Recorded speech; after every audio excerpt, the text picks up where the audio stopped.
What's going on, boys? It's your boy, Serene Macaroni MMA. You're back in the video. And today, I'm a little bit late on dropping this with UFC 330 coming tomorrow, and today's Friday.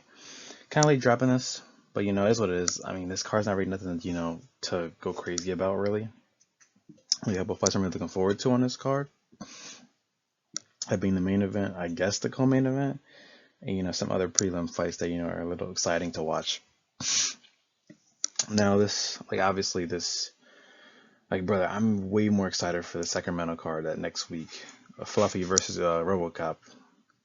That's happening next week, like I said, than this, bro. This, to me, is kind of slop. And I know people are going to say, oh, why are you complaining all the time, bro? Why are you complaining about every single card? Bro, there should be expectations for numbered cards, and this is unacceptable, bro. That's all we got to say. But, I'm not going to hate this card too much now. Like, I would say everybody in this card, like, there's nothing wrong with the fighters in this card. It's just the way the placement is, just the way some of them shouldn't be on here, right? But anyways, man, let's just hop right into this and let's get started with the first matchup being Jeremiah Wells versus our GOAT, Mick Debeck, Oral by. Now, this fight is extremely one-sided to me. I think, Jeremiah Wells is like almost 40. He has a loss to Max Griffin, which is crazy. Like, if you're losing to Max Griffin, bro, I don't value to beat somebody like on Orba's level, bro, at all. No offense to Max Griffin, but like, was he good? Nah, bro. Not at all. Jeremiah Wells, I mean, he's not a bad wrestler on the ground, but Oral By is just so dominant, bro. Like, I think Jeremiah Wells, his biggest chance to win this fight would be in round one.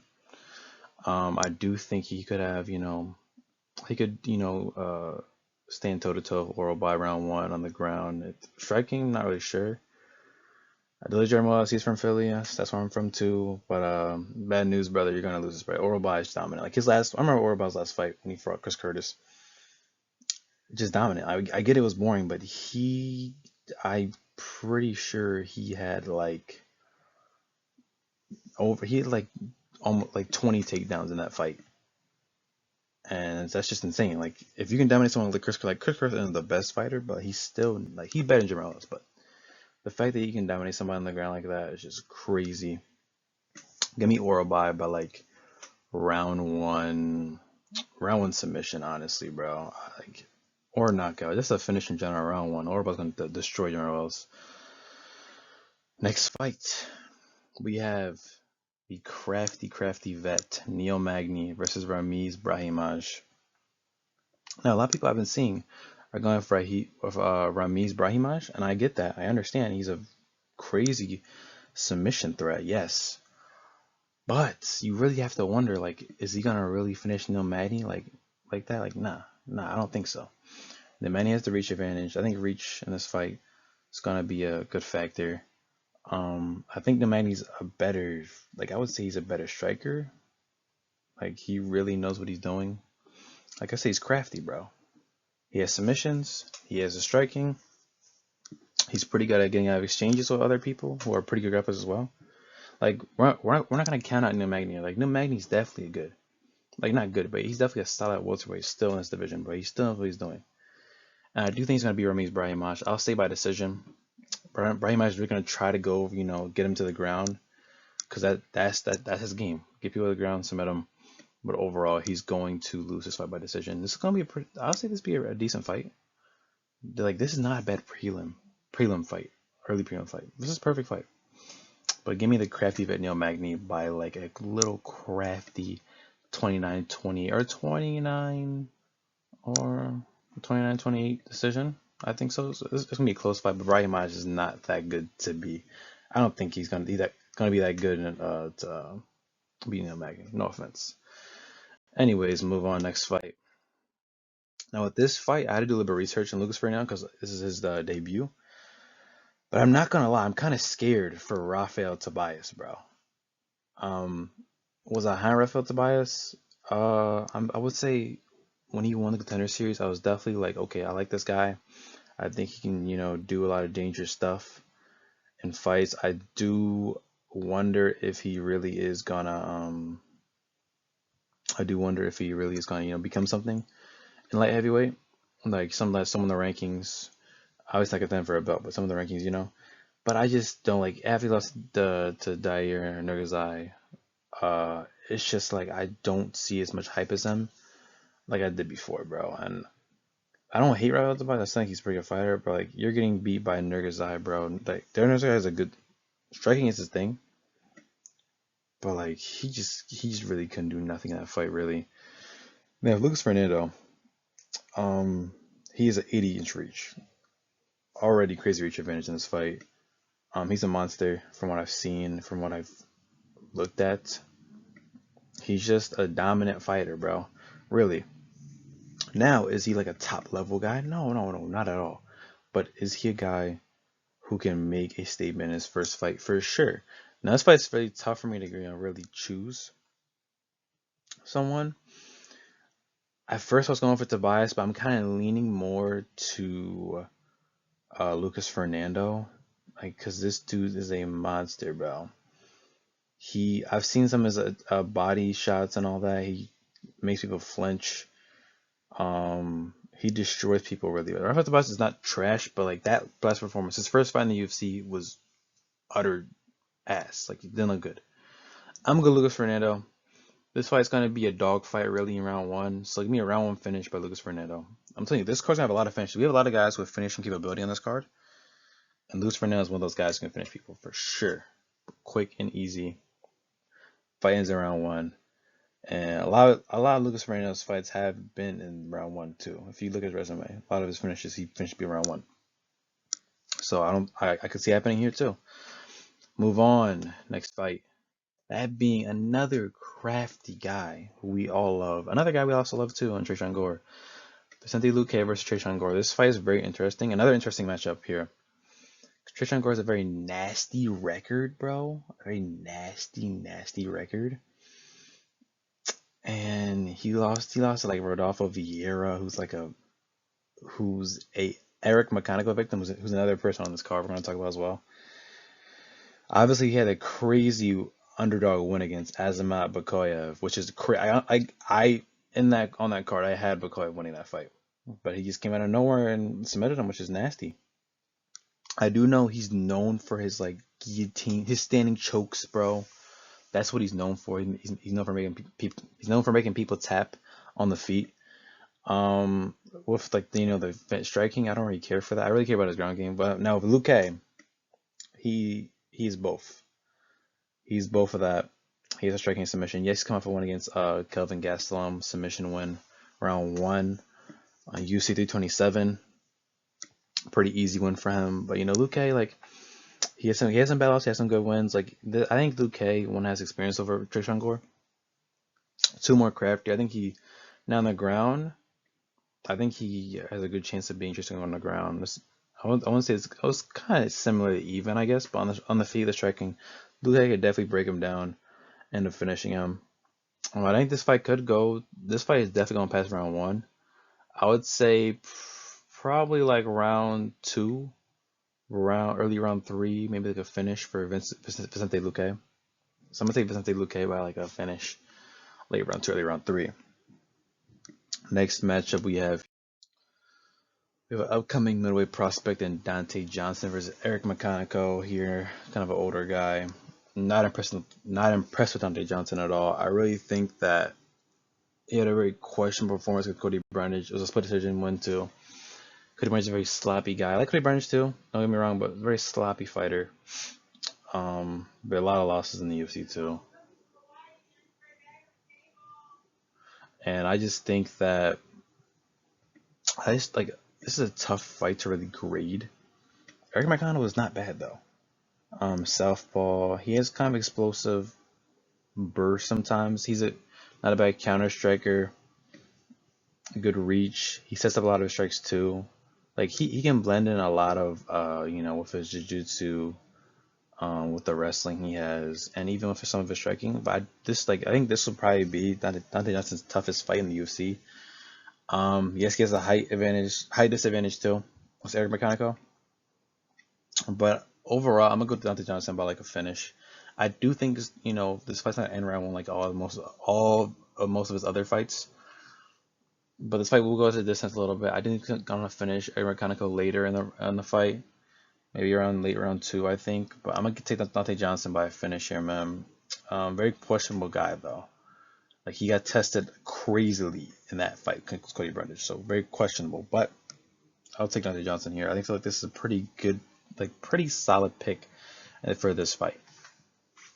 Anyways, let's move on to the next matchup on this card, being my boy Skullet Gang Charles Johnson versus Eduardo Chapelin. Now if you don't know what Eduardo Chapelin is, I'm pretty sure he was on the. Oh my God, I'm blanking. Eduardo Chapelin. I'm pretty sure. Was he on this season of Ultimate Fighter? No, he was on last year. Wait, I'm trying to think. No, he was on last year's season of Ultimate Fighter. I remember he fought Joseph Morales, who's another pretty good fighter on the UFC currently. But you know, he got the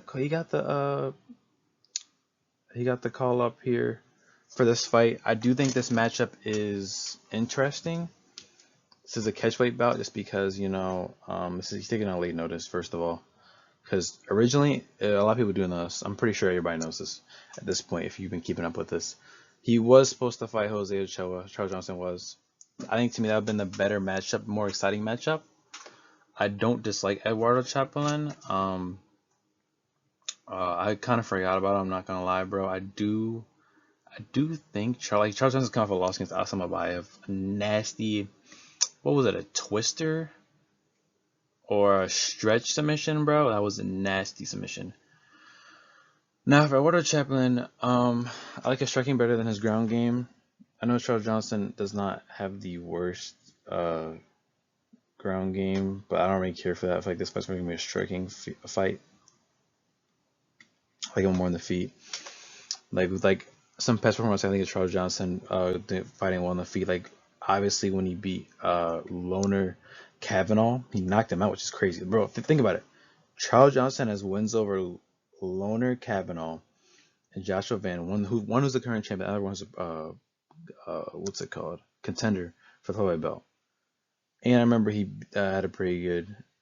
Even though I thought Bruno Silva won this fight, he had a pretty nice fight, Bruno Silva, where he kind of edged him out in the striking, won by split decision. But I do think Eduardo Chapelin, he has a lot of knockout power. I will say that he has a knockout power. I do think, like, imagine a skull again, because I'm pretty sure it's Charles Johnson. I'm pretty sure in the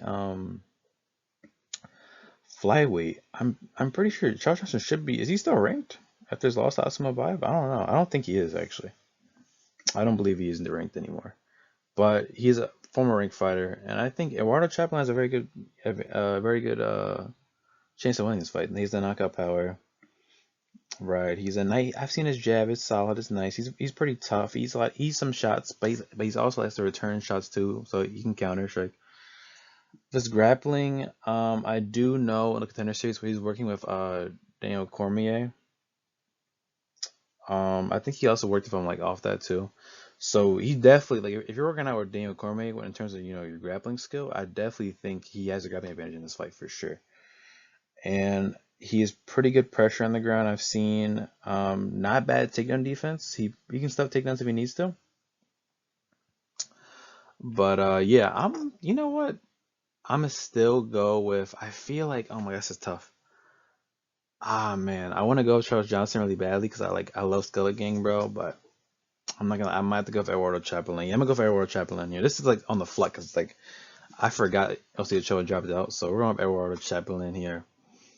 By decision, I guess, or you could submit Charles Johnson. You never know later. But anyways, let's move on to the next matchup on this card. This very awkwardly kind of trashy card.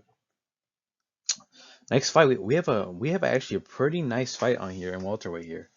That being Chidi Jokani versus Joel Alvarez. This fight is really interesting. Okay, off the bat, I'm going to say Joel Alvarez is going to win this fight, but we're gonna start breaking down each of these guys and really seeing how good a matchup this is.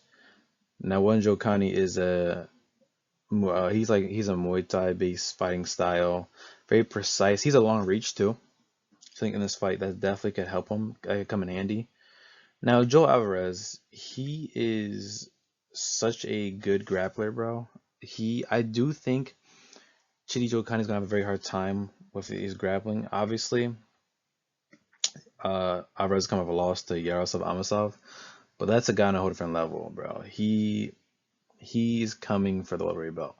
Second contender in Yaroslav Amosov, but that's another guy's a really good grappler, and he knocks people out like badly too.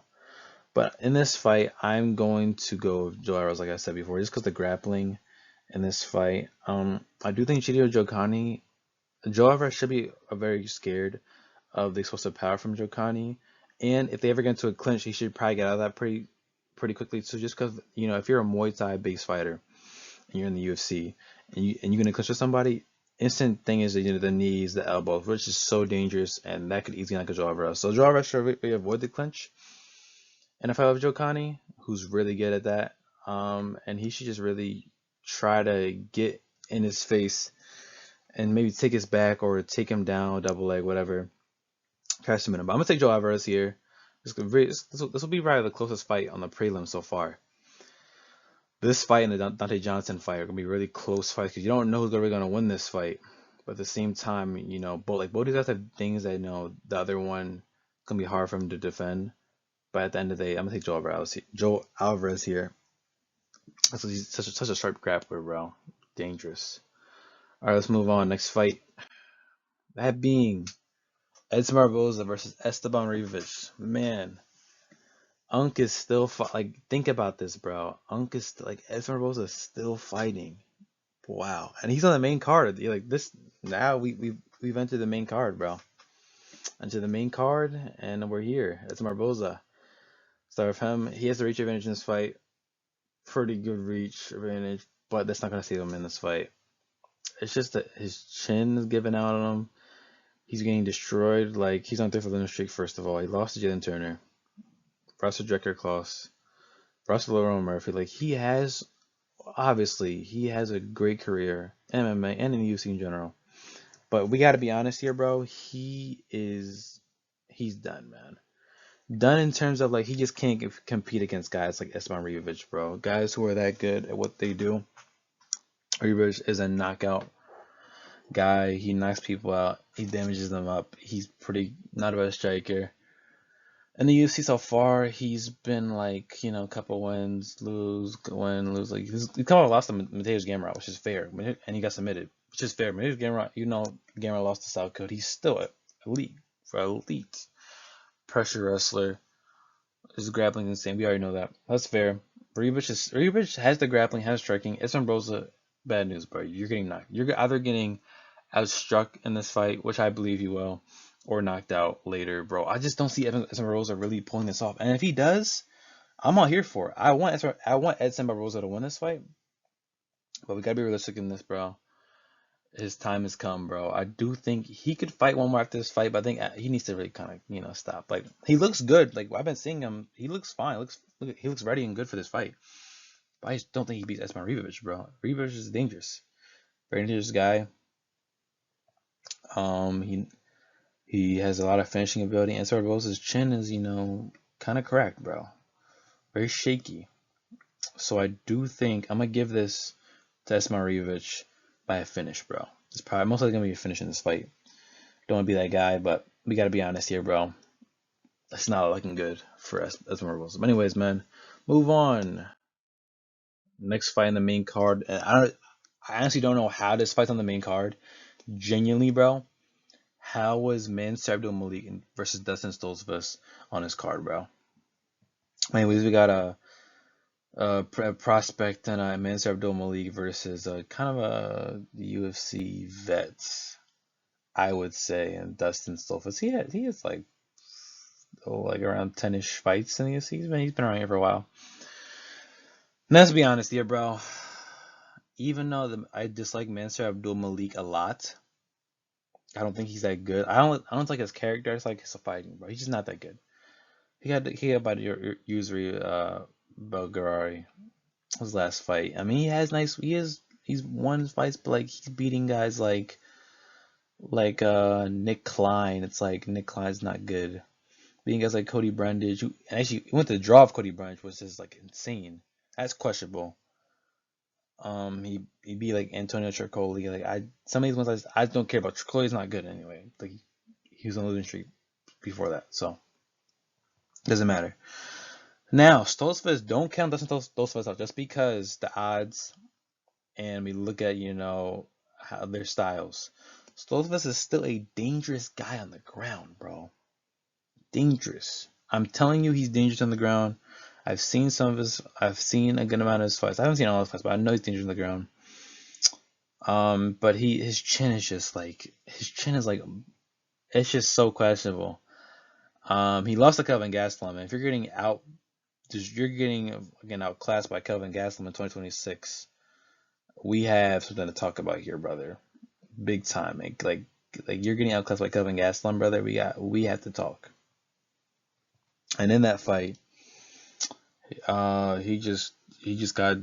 beat. I mean, that's all I gotta say. I mean, but like still losing to Kelvin Gastelum 2026 like this, bro. That's bad. It's bad looks. He has some nice wins, but overall, like we gotta be honest here. Even though I would want Dustin Stoltzfus to win this fight, I do think actually, you know what? Now I think about it, I think he could pull this off, man. Not obviously, Manchester Abdominal League is not the worst fight on the ground at all. Definitely has grappling ability. Or he can last in fights on the ground. But against a guy like Dustin Stoltzfus, whose main thing is grappling, I could care less about his striking, bro. Stoltzfus is dangerous on the ground. I do think Stoltzfus could take Mansour Abdul down and finish him. It's definitely possible. I'm thinking about it here. He could take him down and finish him. But man, I don't know. You know what? I'm gonna be different today because I'm feeling different today. Let's go with Dustin Stoltzfus by submission. Hear me out. Hear me out. He'll take him down. He'll get his back, or he'll get him with like one of his whatever Stoltzfus, whatever submissions he does. Because I don't really care that much. And submit sort of like I'm going Dustin Stoltzfus here. Bang. Hear me out. Stoltzfus. Bang. Next fight being your featured fight on the card. That being Jalen Tarantula Turner versus Kyle Fernandez. Now in this fight, Jalen Turner obviously is coming out of retirement. He's back. We all love Jalen Turner. Has such exciting, amazing fights so far in his career, bro. And his last one came off Edson Barboza, who just talked about. He knocked him out. He's like that, bro. Boom. He finished him. Round 1. Now, Kyle Fernandez is known for one thing specifically, and that's his kicks. Leg kicks are dangerous, very dangerous leg kicks. We saw that when he did the Harry Hardwick. He basically like kind of KO'd or finished Harry Hardwick with leg kicks. That's literally all he did. Kyle Fernandez is definitely still a dangerous guy on the feet. Not a bad striker at all. But I mean, he could leg kick Jalen Turner, but I think Jalen Turner has enough experience against other guys to where those leg kicks won't hurt him, and he'll be able to check him. And I think he'll edge out a win over Kelly Fernandez here by decision. I'll say this is gonna be a kind of a close fight, but I do think Jalen Turner's gonna get this win in his comeback fight from retirement. He has the height advantage too. He's 6'3", Kelly Fernandez is like 5'10". So that could play a factor to the leg kicks could be more effective if we're looking at it in that way. But I do think Jalen Turner comes out the win here. Jalen Turner to me is a better overall complete fighter, better striker. Ground game, I mean, he can submit people if he needs to, but we don't really care about that. We care about what he does on the feet. And we know Jalen Turner has finishing ability. We've seen it before. And I think he gets his win over Kelly Fernandez. Not by finish, but by decision. So give me Jalen Tarantula Turner here. Now, what y'all been waiting for? The co-main event of the card. Mackenzie Dern, the current champion versus the challenger, Jillian Robertson. Now, this fight to me, no one asked for this. Let's be honest here. Do we care? No. And it's understandable if people just skip over this fight. But it's a prediction. We gotta talk about this. Now, the problem with this fight is that both of these women are not great strikers at all. They're not. Well, let's be honest here. Obviously, Mackenzie Dern has improved her striking over the years. She looks better at it. We saw in the Verna Jandaroba fight when she won the belt. She looked pretty good in that. But it's like her rise to the belt, I just don't like such an overrated rise to the belt. Like she's not a bad fighter at all. By no means is she a bad fighter. No, but we got to be honest here, bro. She definitely could get finished in this fight. She definitely not KO'd, but submitted. Because if you look at Jillian Robertson is another person like. Let's be honest here. Considering one has no KOs in her career, she's not gonna KO Jillian Robertson. She's a good striker. I think she's got a striker on the feet. But let's be honest, bro. Jillian Robertson is not good. Like she's a worse striker than Mackenzie Dern. But she's a pretty good grappler. I think in terms of grappling ability, Jillian Robertson kind of edges her out a little bit. Now we're talking about straight jiu-jitsu and all that. Mackenzie Dern's obviously really good at it. She overpowers Jillian Robertson in that. But we're not talking about. We're talking about MMA grappling, bro. So in this fight, fight goes to the ground. I'm kind of scared for Mackenzie Dern. She can hold her own though in this fight. She definitely can on the ground. But let's be honest here. Jillian Robertson's a grappling threat for sure. She could submit Mackenzie Dern, but I'm gonna go Mackenzie Dern here. I think it's gonna stay on the feet. Really, she can definitely stuff those takedowns that Jillian Robertson's gonna get on her. Because Jillian Robertson has no striking. She's gonna revert to the grappling. We know that. We know what's gonna happen in this fight. But give me Mackenzie Dern. She's gonna edge her out in this fight. Win by like a 29-20 decision, bro. Hopefully, I would like this fight to be entertaining, but I kind of am doubting it's gonna be really a grappling fight. And I do like matches where like a grappler against a grappler. Those are fine, but it's a co-main event on a card, bro. And if like please don't let it be like this is like comparing it to a Valentina Shevchenko co-main event on card. Like if you see Valentina Shevchenko on a co-main event on a card, bro, or any card, be scared, bro. Because it's going to be a snooze fest. And this fight could be a snooze fest. It's very possible it could be. But I'm going to take Mackenzie Dern here. She's just overall the better fighter to me. It's close, I would say, because she's not the... Like, there's a good amount of people in the women's strawweight who could beat Mackenzie Dern, for sure. Jillian Robertson is very questionable. I don't think she does beat her. But this is a closer fight than people think it is. So I'm going to take Mackenzie Dern here by, like, decision. Like, these... Now, these two don't really like finish people in terms of on the feet, but on the ground, grappling battle. Let's see how good Jillian Robertson can do against Mackenzie Dern, because this is an interesting matchup if you think about it a little bit. But like I said, I'm gonna take Mackenzie Dern here by decision. Now, for your main event, it's here. We've arrived. Now, I did do a video yesterday talking about it. I went in depth in this. I'm not going to take too long on this, but we're gonna stay here for at least a couple of minutes and talk about this fight and how interesting this fight is, and the possibilities I think can happen in this fight with Islam Makhachev, the current welterweight champion, versus Ian Cuck Gary. Now, yes, you can hate Ian Gary all you want, like I said in my last video, but this guy has something special to him, and I think he can definitely scare Islam in round one. Not knocking him down, almost finishing him, but in terms of like Islam has a lot of openings. He's pretty good on open mat when it comes to takedowns. We've seen it before plenty of times, but I do think Ian Gary is really good at stuffing takedowns. But in this fight, really, it's really about the IQ. Like, how smart is Ian Gary gonna be in this fight? We've seen his past fights. The only fight you really got to be like questionable in Gary. I mean, there's multiple fights, but let's talk about his only loss in his career being against Shavkat. It's a very questionable fight just because the way he looked. Once he got taken down, he didn't get back up. But we got to really think about it in this fight just because Ian Gary has the reach advantage, height advantage in this fight. I do think in this fight he should really, keep his distance in here in the cage of Islam, because we know Islam can definitely knock you down and finish you for sure, or knock you down. Not even TKO, you just go for submission, flatten your back out, rear naked you choke, easy.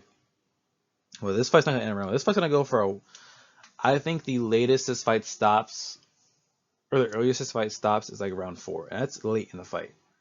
This is not gonna be an easy matchup for Islam.